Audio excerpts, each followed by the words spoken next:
নমস্কার, তোমাদের সকলের প্রিয় পাঠশালায় আরো একটি নতুন ক্লাসে তোমাদের সকলকে জানাই স্বাগত। আজকে আমি তোমাদের সাথে আলোচনা করব পঞ্চম শ্রেণীর পরিবেশের চতুর্থ স্কুলটির প্রশ্ন উত্তর। আমি আজকের ক্লাসটি শুরু করে দিচ্ছি, সকলে মিলে দেখে নাও। একের প্রশ্নটি আছে শূন্যস্থান পূরণ করো। একের প্রশ্নটি বলেছে ড্যাশ ত্বকে ক্যান্সার ঘটায় অতি বেগুনি রশ্মি। দেখো এখানটা লিখেছি অতি বেগুনি রশ্মি। দুইয়ের প্রশ্নটি আছে মাছের ঘা সারাতে জলে যে রাসায়নিক ব্যবহার করা হয় তার নাম হলো পটাশিয়াম পারম্যাঙ্গানেট। Potassium permanganate.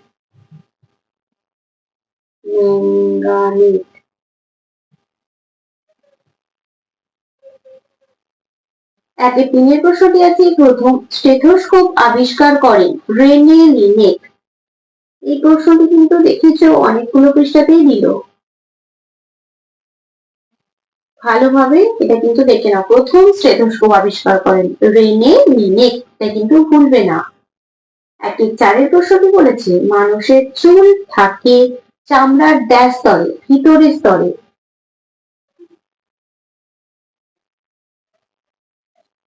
দুইয়ের প্রশ্নটি আছে ঠিক বাক্যের পাশে টিক চিহ্ন এবং ভুল বাক্যের পাশে কাটা চিহ্ন দাও।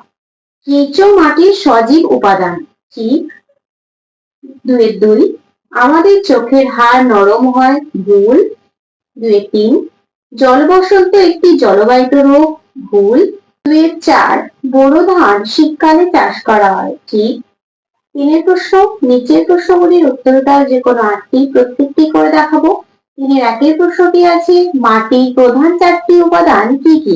দেখো এটা বলবে এই যে মাটিতে থাকা চারটি প্রধান উপাদান বিভিন্ন খনিজ পদার্থ 45%, জৈব পদার্থ 5%, মাটির থাকা জল 25% এবং মাটির মধ্যে থাকা বাতাস 25%। দুইয়ের প্রশ্নটি বলেছে ভূমিক্ষয়ের দুটি কারণ লেখো। এটা বলবে বৃষ্টিপাত, এক নিয়ে লিখবে বৃষ্টিপাত পাহাড়ের ঢালে মাটি পাথর বৃষ্টির জলে ভিজে আলগা হয়ে যায় এবং ধসে পড়ে। আর দুই ভূমিকম্প, ভূমিকম্প বা অগ্নুৎপাতের সময় তীব্র কম্পনে পাহাড়ের ঢালে ধস নামে। তিনের প্রশ্নটি আছে বৃষ্টির শুরুর কিছুক্ষণ পর বৃষ্টির জল ধরা হয় কেন।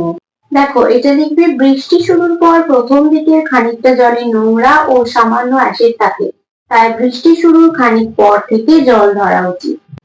চারের প্রশ্নটি বলেছে কলেরা রোগ কোন ব্যাকটেরিয়ার কারণে হয়। কলেরা রোগ কোন ব্যাকটেরিয়ার কারণে হয়, ভিব্রিও কলেরি ব্যাকটেরিয়ার কারণে হয়। তাহলে লিখে দিচ্ছি, দেখো ভিব্রিও, VIBRIO, ভিব্রিও কলেরি,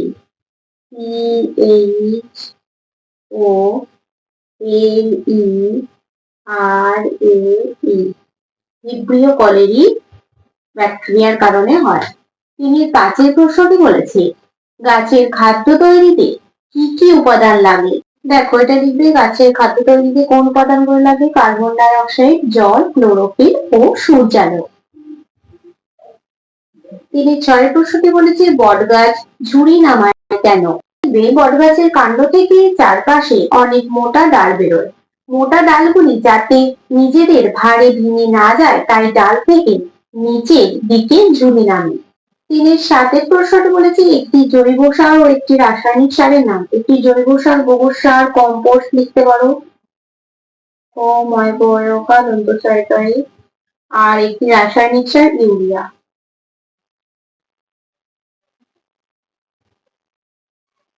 আটের প্রশ্নটি বলেছে দুটি খনিজ উপাদানের নাম লেখো যা পুষ্টির জন্য উদ্ভিদ মাটি থেকে সংগ্রহ করে। দুটি খনিজ উপাদান লিখবে নাইট্রোজেন, ফসফরাস ও পটাশিয়াম। নয় প্রশ্নটি বলেছে জলের কয়েকটি উৎসের নাম লেখো। জলের প্রধান উৎস লিখতে পারো বৃষ্টি, প্রধান উৎস। এছাড়াও লিখতে পারো নদী, সমুদ্র, প্রবাহ ইত্যাদি। তিনি 10-এর প্রশ্নটি বলেছি পুকুরের জল নোংরা হয় কেন। দেখো এটা লিখবে যে বাড়িতে ব্যবহার করা আবর্জনাপূর্ণ জল, ড্রেনের নোংরা জল, খোলা জায়গায় পরিত্যক্ত বর্জ্য পদার্থ বৃষ্টির জলের সঙ্গে মিশে পুকুরের জলে এসে পড়ে। 4 প্রশ্নটি আছে যে কোনো একটি সম্পর্কে দুটি করে পার্থক্য লেখো। তারপর দুটোই করে দেখাবো। প্রথমে 4-এর এক একটা আছে এঁটেল মাটি ও বেলে মাটির পার্থক্য। দেখো এঁটেল মাটি আর বেলে মাটির পার্থক্য, কাদা কণার ভাগ বেশি, বালি কণার ভাগ বেশি। এঁটেল মাটি মাটির কণাগুলি অতি সূক্ষ্ম, বেলে মাটি মাটির কণাগুলি অপেক্ষাকৃত বড় বড়। এঁটেল মাটি এই মাটির জল ধারণ ক্ষমতা খুব বেশি, বেলে মাটির জল ধারণ ক্ষমতা খুব কম। এঁটেল মাটির মধ্যে দিয়ে জল খুব ধীরে ধীরে নিচে প্রবেশ করে, বেলে মাটির মধ্যে দিয়ে জল দ্রুত নিচে প্রবেশ করে। এঁটেল মাটি চাষবাসে তেমন সহায়ক নয়, আর বেলে মাটি চাষবাসে ভালো হয় না। তারপরে 4-এর 2-এর পার্থক্যটা আছে মেরুদণ্ডী প্রাণী ও অমেরুদণ্ডী প্রাণী। মেরুদণ্ডী প্রাণী আর অমেরুদণ্ডী প্রাণী। মেরুদণ্ড আছে, মেরুদণ্ড নেই। অন্তঃকঙ্কাল বর্তমান, অন্তঃকঙ্কাল নেই। হৃৎপিণ্ড থাকে, সাধারণত হৃৎপিণ্ড থাকে না। রক্ত সংবহন তন্ত্র বদ্ধ প্রকৃতির, রক্ত সংবহন তন্ত্র থাকলে তা মুক্ত প্রকৃতির। 5-এর প্রশ্নটি বলেছে একটি গাছের ছবি এঁকে বিভিন্ন অংশ চিহ্নিত করো। আর অথবা দিয়ে বলেছে দেখো হৃৎপিণ্ডের ছবি এঁকে মহাধমনী ও ফুসফুসীয় ধমনী চিহ্নিত করো। গাছেরটা তো তোমরা বিভিন্ন অংশ দেখাতে পারবে, হৃৎপিণ্ডটা দেখিয়ে দিচ্ছি। দেখো মহাধমনী আর ফুসফুসীয় ধমনী। দেখো এটা হচ্ছে হৃৎপিণ্ডের ছবি, মানুষের হৃৎপিণ্ড, মহাধমনী এটা, আর কি বলেছিল ফুসফুসীয় ধমনী। দেখো তীর চিহ্ন দিয়ে দেওয়া আছে, এটা কিন্তু তোমরা বাড়িতে ভালোভাবে প্র্যাকটিস করবে। 6-এর প্রশ্নটি আছে টিকা লেখো, যক্ষা রোগ অথবা হিউমাস। দেখো এটা লিখবে সাধারণত যে সমস্ত মানুষ অস্বাস্থ্যকর পরিবেশে বসবাস করে, ধুলো ধোঁয়া ভরা বাতাস গ্রহণ করে, অতিরিক্ত পরিশ্রম করে কিন্তু ঠিক মতো খায় না, অপুষ্টিতে ভোগে এবং যাদের রোগ প্রতিরোধ ক্ষমতা কম, তারা যক্ষা রোগে আক্রান্ত হয়। যক্ষার জীবাণু বাতাসে থাকে, প্রশ্বাসের সময় এই জীবাণু মানুষের ফুসফুসে প্রবেশ করে এবং এখানে বাসা বাঁধে ও যক্ষা রোগ সৃষ্টি করে। দেখো যক্ষা রোগের লক্ষণটা লিখে দিতে পারবে। তারপর যে প্রথম বিকালে জ্বর হয়, রাতে প্রচুর ঘাম হয় এবং শ্বাসকষ্ট দেখা দেয়। সকালে ঘুম থেকে ওঠার পর টানা কফ উঠতে থাকে, খাবারে অরুচি, বুকে ব্যথা হয়, অসুখ বাড়লে কাশির সঙ্গে কাঁচা রক্ত ওঠে, ক্রমশ দেহের ওজন কমতে থাকে। তারপর দেখো এটা লিখবে যে যক্ষা রোগ হলে সরকারি স্বাস্থ্য কেন্দ্রে ডিওটি চিকিৎসা করানো দরকার। একই সঙ্গে পুষ্টিকর খাদ্য যেমন দুধ, ডিম, মাছ প্রভৃতি গ্রহণ করতে হবে। যক্ষা রোগ যাতে না হয় সেজন্য শিশুদের BCG টিকা দেওয়া হয়। তারপরে হিউমাসটা লিখবে, হিউমাস আর বোধ মাটি একই। যে মাটিতে পচনশীল জৈব পদার্থের পরিমাণ খুব বেশি থাকে তাকে বোধ মাটি বা হিউমাস বলে। এই মাটি কালো রঙের হয় এবং খুব উর্বর হয়। 7-এর প্রশ্নটি বলেছে প্রদত্ত ছবির খোপগুলিতে কোথাকার হাড় কোনগুলো তা লেখো।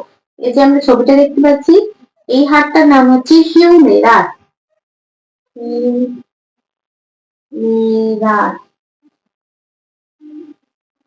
এই হাড়টার নাম হচ্ছে রেডিয়াস।